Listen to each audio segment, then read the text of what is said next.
My name is Grant. I'm 39 years old, and I live in Long Beach, California. I'm an aerospace engineer, the kind of guy who used to feel more comfortable with a torque wrench than a treadmill. But that changed last year. It started with a warning from my doctor. Get serious about your health, or else. So I got serious.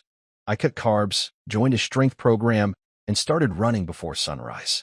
I dropped 37 pounds. My face changed. My energy changed. I barely recognized myself in the mirror in a good way. And honestly, it felt incredible. My wife, Beth, was supportive the whole way through. We've been together since we were 19, met in college, married young. She's now a middle school principal, all structure and steady nerves. Beth wasn't as into the workouts, but she'd join me sometimes for walks or yoga. She'd listen to me talk about macros and intermittent fasting without rolling her eyes. She even started packing us clean lunches for work. She didn't have to, but she did. That's Beth solid. Still, even with all the changes in my body, something inside me stayed flat. Like I was running on high-performance fuel but stuck in neutral. I told myself it was probably hormones or maybe burnout from work. Beth tried to help. She was affectionate, always quick with a kiss or a hand on my back. Emotionally tuned in. But I couldn't shake the weird numbness that followed me around, especially at home. It wasn't her fault. She hadn't changed. I had. The shift really began at my birthday party. Beth had thrown it for me at this sleek rooftop bar in downtown LA. Friends, coworkers, a couple people from Beth's school. Everyone was laughing, clinking glasses, hugging me like I just won a championship. I should have felt proud. But mostly, I felt like I was watching my own life from the outside. Then she showed up. Her name was Sierra. She had joined our company as a project director just 2 weeks prior. I'd only had one brief conversation with her in the office elevator. But that night, she walked straight up to me with a glass of wine and a smile that felt like it came with a secret. I almost didn't recognize you, she said, her eyes scanning me. Everyone talks about the new Grant. I can see what they mean. I laughed it off. I said something awkward about my diet. She laughed too, a warm, easy kind of laugh, and said, well, whatever you're doing, don't stop. She touched my arm lightly before walking off. It shouldn't have mattered. It was harmless.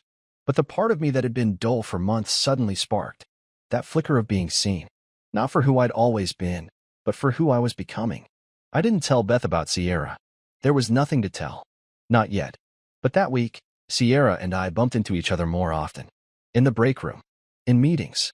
Our chats grew longer, stretched into post-meeting lingerings. She always asked questions that made me feel interesting. Wanted. She'd tilt her head and listen like my words mattered. And gradually, I started feeling more alive talking to her than I did walking through the front door of my own home. It scared me, but not enough to stop. It started slow. A few extra minutes by the coffee machine. A little back and forth about movies, books, music. Sierra always knew how to keep the conversation just personal enough. She asked how I liked my protein shakes one day, then told me about her divorce the next. Her voice had this way of softening when she talked to me, like I was the only person in the world who'd get it. By the end of the month, we were texting every night. At first, it was harmless stuff. Articles, memes, office jokes. But then it shifted. She'd text me at midnight about how lonely she felt in her new apartment. How weird it was not having someone to talk to at night. I'd respond without thinking, telling her I was up too. That I couldn't sleep either. I told myself I was being kind. Being a good coworker. Beth noticed. Of course she did. She's smarter than most people give her credit for. One night, after dinner, she sat down beside me on the couch and gently put her hand on my arm. Hey, she said. Can I ask you something? Sure. Are you okay? Lately you've been elsewhere. I don't mean to push. I'm worried. I gave her the usual excuse, stress, deadlines, maybe my testosterone was off. She nodded, trying not to show the hurt in her eyes, and said, if you ever want to talk to someone about it, a therapist, maybe, I'd go with you. I nodded, said I'd think about it. But the truth was, I didn't want to talk to anyone. I didn't want to fix whatever was going wrong with me, not when Sierra made me feel like nothing was wrong at all. 2 weeks later, we were at a regional aerospace conference in San Diego. Beth stayed home. She had state testing that week and couldn't get away. Sierra and I were both on the company roster. After the last panel, there was an after-party hosted in the hotel bar. Everyone was there at first, but the crowd thinned out fast. Around midnight, it was just us, a quiet booth in the corner, Dim lights, her legs stretched out toward mine. "I'm glad you came," she said, swirling the straw in her drink. "I feel like I only breathe around you lately." I didn't know what to say to that, so I said nothing. She leaned in slowly, like it was the most natural thing in the world, and kissed me. Soft, confident, familiar. And I didn't stop her. I should have. God, I knew I should have. But I didn't. We ended up in her room. The details blur in my mind, not from alcohol, but from guilt. The kind that starts during, not after. The next morning, I caught my reflection in the hotel mirror and barely recognized the man staring back. He looked tired. And older, somehow. But Sierra? She just smiled sleepily and said, "You look lighter today." When I got home that night, Beth had made homemade chicken parm. She hugged me from behind and said she missed me. I could barely keep eye contact. The following days were worse. I started snapping at her over nothing: laundry, dishes, the way she tapped her pin during TV shows. She tried harder. She reached for my hand more. Sent me sweet midday texts like she used to when we were dating. But I kept pulling away. Every message from Sierra felt like oxygen. Every moment with Beth felt like pressure. I convinced myself I deserved happiness. That this new version of me, this fit, desirable, confident man, couldn't go back to the life I'd outgrown. What I didn't see then was that I wasn't growing at all. I was escaping. And I was taking down the one person who had never, ever stopped believing in me. 2 months into the affair, my sister Melissa came to visit. "Just a quick weekend trip," she said. It had been a while, and she wanted to check in. Beth was thrilled. She always got along well with Melissa. They had a way of teaming up to tease me about my inability to fold a fitted sheet or remember birthdays. For a moment, things felt normal again. Saturday afternoon, Beth went out to grab groceries, and Melissa and I sat on the back deck, nursing iced coffees in the sun. She was quiet for a while, then said, she told me. I blinked. "Told you what?" "That she's scared. That she feels like she's losing you." I didn't say anything. Melissa looked at me hard. "Grant, what the hell is going on?" I opened my mouth, ready to lie. Ready to blame stress, hormones, maybe some midlife crisis cliché. But I didn't. I just exhaled and shook my head. "She didn't do anything wrong," Melissa said. "You know that, right?" I nodded. I knew. That night, I lay awake next to Beth, staring at the ceiling fan. Her hand was resting lightly on my chest, the way it always did when she was asleep, like she was tethering me. And I thought about all the years we'd spent building this life together. The long nights when she helped me study for my master's. The way she took care of me when I had surgery on my back. The weekends she spent grading papers on the couch while I ranted about engine failures. I couldn't do this to her. Not anymore. Monday morning, I walked into the office and put in my resignation. I said it was for personal reasons, which wasn't a lie. The look on Sierra's face when I told her was a mix of disbelief and panic. "You're quitting?" she asked, crossing her arms in the break room, voice low. "I need to fix things at home," I said. Whatever this is, it has to stop." She looked at me like I had slapped her. "That's it. You're just done." "I have to be." I didn't wait for her response. I packed up my things, left my badge on the desk, and walked out. It felt like I was ripping off my own skin, but also like breathing for the first time in weeks. The next day, Sierra texted. Then again, she asked if we could meet. Just to talk. Just to get closure. I ignored the first few messages. But then she sent one that got to me. "I have some of your stuff. It's in a box. Just come by for 5 minutes." So I did. Beth had gone to visit her sister that afternoon, completely unaware. The house was quiet when I got back. I pulled into the driveway and found Sierra already sitting on the front steps, a cardboard box beside her. I was stunned. "You came here." "I didn't know where else to go," she said. "You wouldn't answer." I motioned to the box. "Thanks. I'll take that." She stood up slowly, stepping toward me. "Grant, please. Can we just talk for a second?" "I don't think that's a good idea. It's just 5 minutes. One last time. For closure." And that was my mistake. I should have said no. I should have taken the box and shut the door. But instead, I let her in. We went to the guest room, the one Beth used for grading papers, and sat on the edge of the bed. The conversation started tense, then quiet, then familiar. And before I knew it, her lips were on mine again. And I let it happen. It was just starting, clothes not even fully off, when the door creaked open. Beth stood there, holding a tray with 2 mugs of tea and a small plate of lemon cookies. She froze. Sierra gasped and scrambled off the bed. I stood there half-dressed, heart thudding in my ears. Beth's eyes moved from Sierra's open blouse to my bare chest, to the mugs trembling in her hands. I thought you were tired, she said softly. The tray slipped from her fingers. The mug shattered on the hardwood. And for the first time in our 20 years together, I saw something in Beth I'd never seen before. Rage. The sound of porcelain shattering seemed to freeze time. Beth stood there, hands empty, tea seeping into the hardwood. Her chest was rising and falling like she couldn't catch her breath. I opened my mouth to speak, to apologize, to explain, to say anything. But before I could, Sierra smoothed her blouse down and said with a smirk, "Well, this is awkward." Beth's head snapped toward her. "Get out." Sierra blinked. "Excuse me." Beth's voice cracked. "Get out of my house. Now." Sierra reached for her purse, but didn't move fast enough. In a blur, Beth lunged. It didn't look real at first. Beth, the calm one, the patient one, the woman who diffused screaming eighth graders on the daily, launched herself across the room like something feral. She grabbed Sierra's hair with both hands and yanked, hard. Sierra screamed, stumbling backward into the wall. I jumped in between them, trying to separate them, but Beth wasn't hearing reason. 20 years, Beth screamed, shoving me hard in the chest. "I gave you everything." Sierra tried to bolt, but Beth was on her again, slapping, pulling, shrieking. It was chaos. I grabbed Beth's arms and shouted her name over and over. Finally, I managed to get between them, breathing hard, holding Beth back. She was crying now, furious tears streaking her face.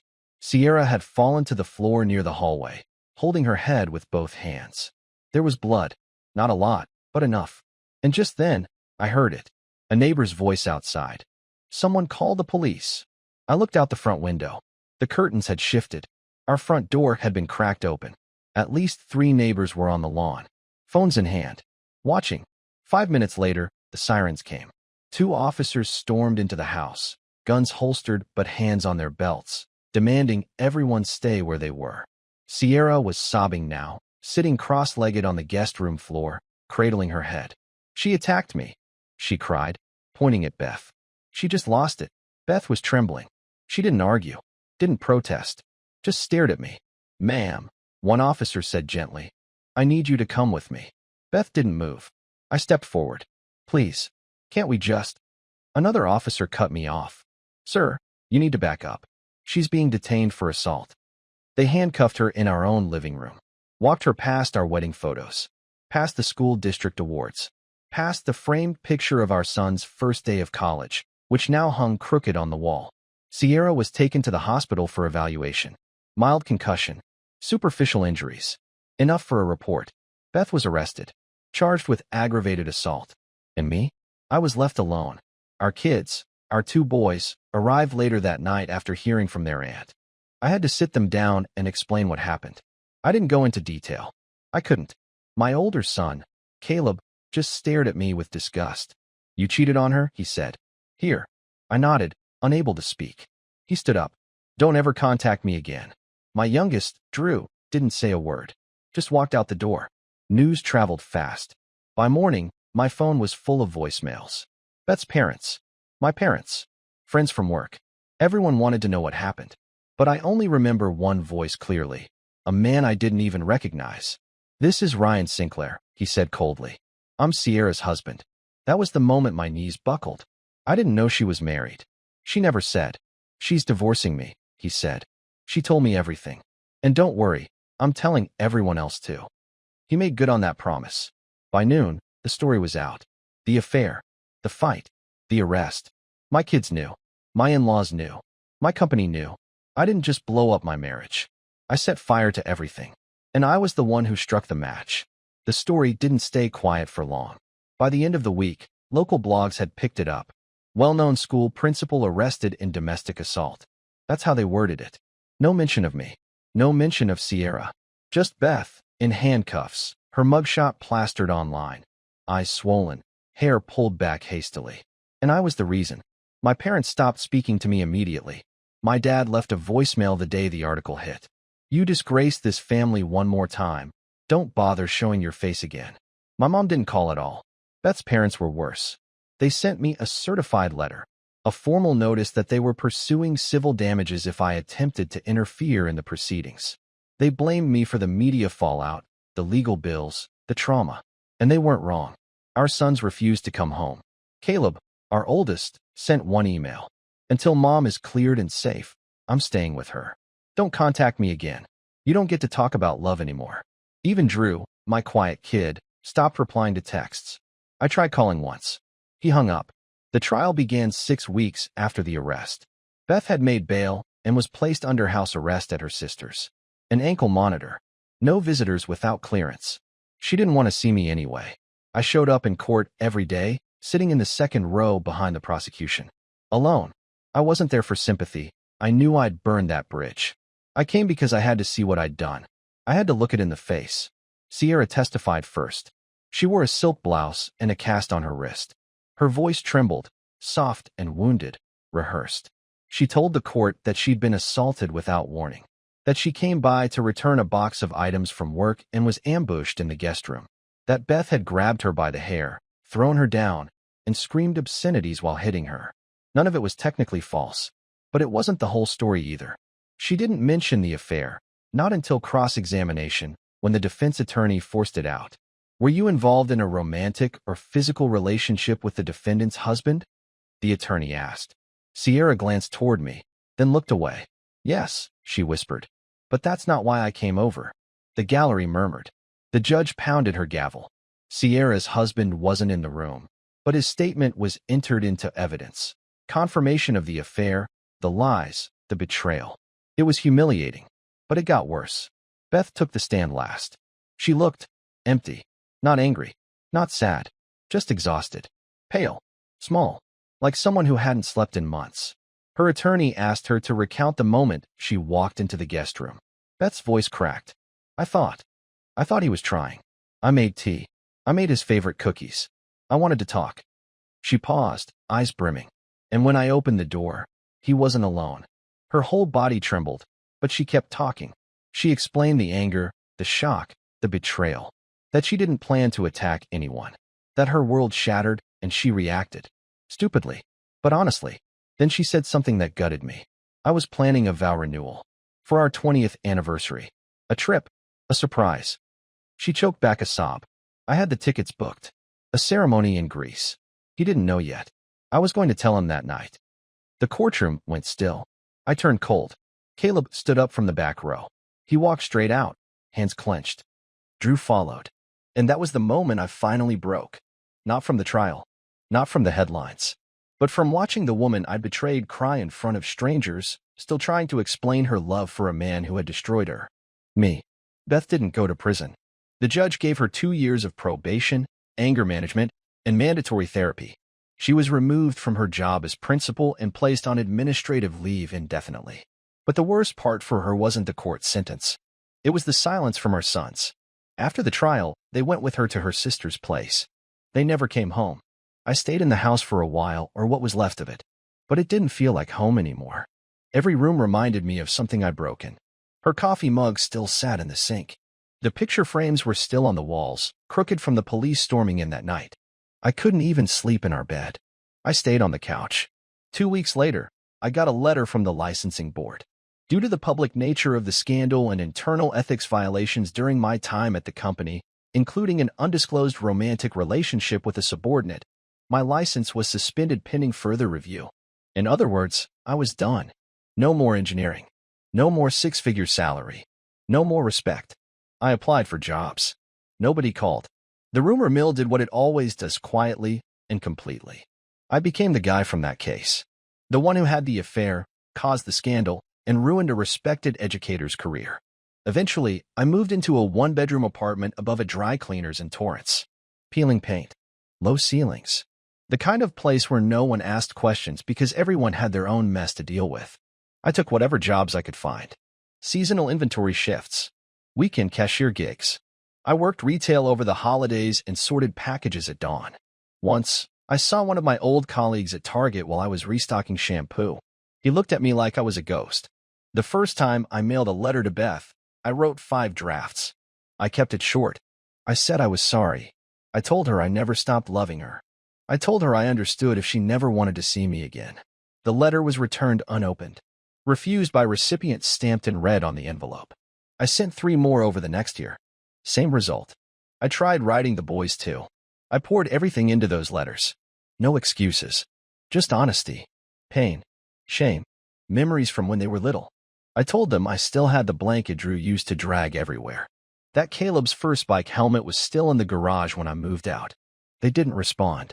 My therapist, the one I started seeing once I realized I was thinking about drinking just to feel something, didn't pull any punches. He was in his late 60s, straight shooter, sharp eyes behind wireframe glasses. One afternoon, I told him I didn't understand why I felt so empty when I had given everything to that marriage. He shook his head. You didn't treat her like a partner, he said. You treated her like furniture. Always there. Always expected. Never truly seen. I flinched. I was just lonely. He leaned forward. No, you were entitled. There's a difference. That word, entitled, echoed for days. He was right. I hadn't cheated because I was unhappy. I cheated because I wanted more, without having to give more. Because I thought I deserved something exciting for being a decent man. Because I thought Beth would always be there, no matter what. But now? Now I was just a man alone in a cold apartment, sorting toothpaste in aisle 5, writing letters to a family that no longer existed. Years passed. Not quickly. Not cleanly. Time dragged the way grief does, slow, heavy, without milestones to mark its passing. My beard grew gray at the chin. My hands stayed rough from the loading docks. I kept going to therapy, not because I believed it would fix me, but because it was the only place where I didn't have to pretend I was okay. Then, one November, I got a text from Caleb. Just 5 words. Drew wants to see you. I stared at the screen for almost 10 minutes, not sure if it was real. When I finally replied when and where, Caleb sent me a location. A small diner near Cal State Long Beach.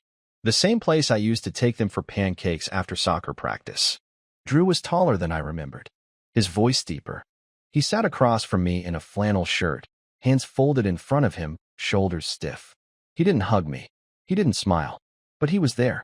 And that alone nearly broke me. We talked. Not about the past, not directly. He told me about school. His part-time job. How he wanted to study graphic design. I listened. Asked questions. Fought every urge to apologize and spill out everything at once. That wasn't what he needed. What he needed was a dad who could sit across from him and shut up long enough to earn a second chance. After that, he came around once a month. Caleb joined him eventually. At first, they came in together, like it was some kind of supervised visit. We'd sit in the cramped apartment, eat takeout, talk about safe topics, school, work, movies. They never mentioned their mother. I never brought her up. I started cooking again, tried new recipes, bought real dishes. Each time they visited, the place felt a little less like exile and a little more like something human. One evening, close to Christmas, Drew told a joke. It wasn't even that funny, something about one of his professors and a broken projector. But I laughed. Not politely, not with guilt. I really laughed. And for a second, Drew grinned. Caleb didn't laugh, but he didn't leave either. That was the first time I thought maybe, just maybe, the door wasn't fully closed.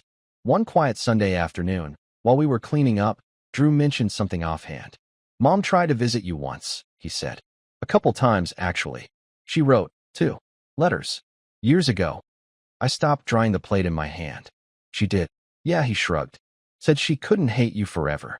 Said she just wanted to know if you were okay. I didn't know what to say. That night, I told my therapist. He asked me how that made me feel. Like I can't breathe, I said. Like I still love her. And I still hate myself. He nodded. That's probably true. Both things. I stared at the ceiling that night, imagining Beth sitting down to write those letters. What she might have said. Whether she cried. Whether she hoped. And I realized something awful. I wanted to hear her voice, just not yet. Because even after all this time, the sound of her might still be too much.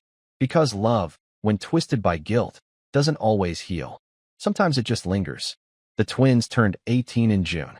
Drew and Caleb had grown into 2 completely different people. Caleb was quiet and serious, all sharp edges and careful distance. Drew was lighter, a little more open, but still cautious. They invited me to dinner for their birthday, which floored me. Just us, Drew said. Low-key. I bought steaks, baked a cake from scratch, even pulled out candles. We ate on my tiny balcony. It was awkward and quiet, and somehow perfect. They let me take a picture at the end. Just the three of us, standing close. I printed it the next day and put it on my fridge. A week later, Drew texted me.